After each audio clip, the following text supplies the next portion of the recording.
নওগাঁর আত্রাইয়ে স্ত্রী সন্তানকে হত্যার পর আত্মহত্যা করেছে এক কৃষক। গত রাতে উপজেলার বলরাম চক চৌধুরীপাড়া গ্রামে এই ঘটনা ঘটে। পুলিশ জানায় স্ত্রী বৃষ্টি রানী সরকারের সাথে পারিবারিক বিষয় নিয়ে ঝগড়া হয় রাজ সরকারের। এক পর্যায়ে প্রথমে স্ত্রী এবং পরে কন্যা সন্তানকে ছুরিকাঘাত করে রাজ, পরে আত্মহননের উদ্দেশ্যে নিজের গলাতেও আঘাত করে। এ সময় প্রতিবেশীরা বাড়ি থেকে তাদের উদ্ধার করে উপজেলা স্বাস্থ্য কমপ্লেক্সে নেয়, তবে পথেই মারা যান রাজ সরকার। অবস্থা গুরুতর হয় বৃষ্টি ও তার সন্তানকে রাজশাহী মেডিকেলে পাঠানো হয়। চিকিৎসাধীন অবস্থায় সেখানেই প্রাণ হারায় তারা।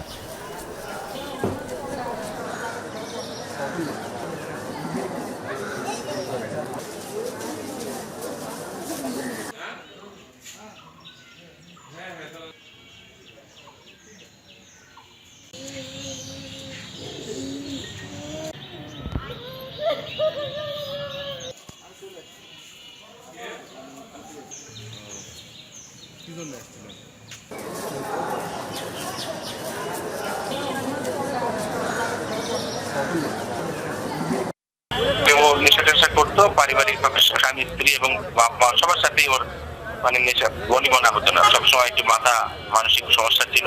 এই কারণে কালকে ওই পরিবারের মধ্যে সবার একটু ঝগড়াঝাটি হচ্ছে। রাত্রে ঘরের ভিতর ঢুকে ঢিল দিয়ে স্বামী স্ত্রী এবং মেয়েকে স্টেপ করছে, নিজের গলায় স্টেপ করছে।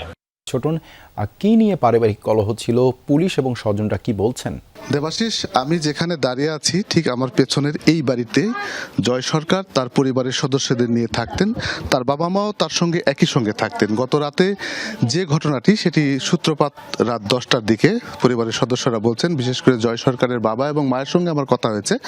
তারা বলছেন যে প্রায়ই এ ধরনের ঘটনা ঘটতো, তবে তার ছেলে মানসিক ভারসাম্যহীন ছিল এরকম কিন্তু দাবি করেছে। যদিও পুলিশ এবং গ্রামবাসী তারা বলছে যে জয় সরকার দীর্ঘদিন ধরে মাদকাসক্ত ছিলেন এবং এ নিয়ে তার পরিবারের সঙ্গে বাকবিতণ্ডা এবং দফায় দফায় বেশ কয়েকবার ঝগড়া বিবাদ হয়েছে। এ নিয়ে তার স্ত্রীর সঙ্গে অনেকবার ঝগড়া বিবাদ হয়েছে। তার স্ত্রী বাড়ি থেকে মায়ের বাড়িতে চলে গেছে, এরকম ঘটনা ঘটেছে মাঝখানে।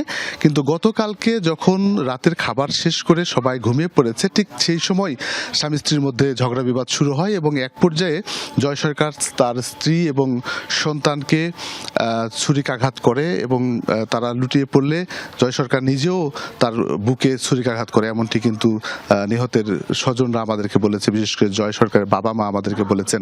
এবং তারপরে পরেই কিন্তু স্বজনরা সহ প্রতিবেশী যারা আছেন তারা উদ্ধার করে তিনজনকেই আত্রাই থানা স্বাস্থ্য কমপ্লেক্সে নিয়ে যায়। সেখান থেকে দুজনকে গুরুতর অবস্থায়, অর্থাৎ স্ত্রী এবং তার কন্যাকে গুরুতর অবস্থায় কিন্তু পাঠানো হয় রাজশাহী মেডিকেল কলেজ হাসপাতালে। কিন্তু আসলে শেষ রক্ষা হয়নি, তারা তিনজনই মারা গেছেন। জয় সরকার মারা গেছেন আত্রাই উপজেলা স্বাস্থ্য কমপ্লেক্সে এবং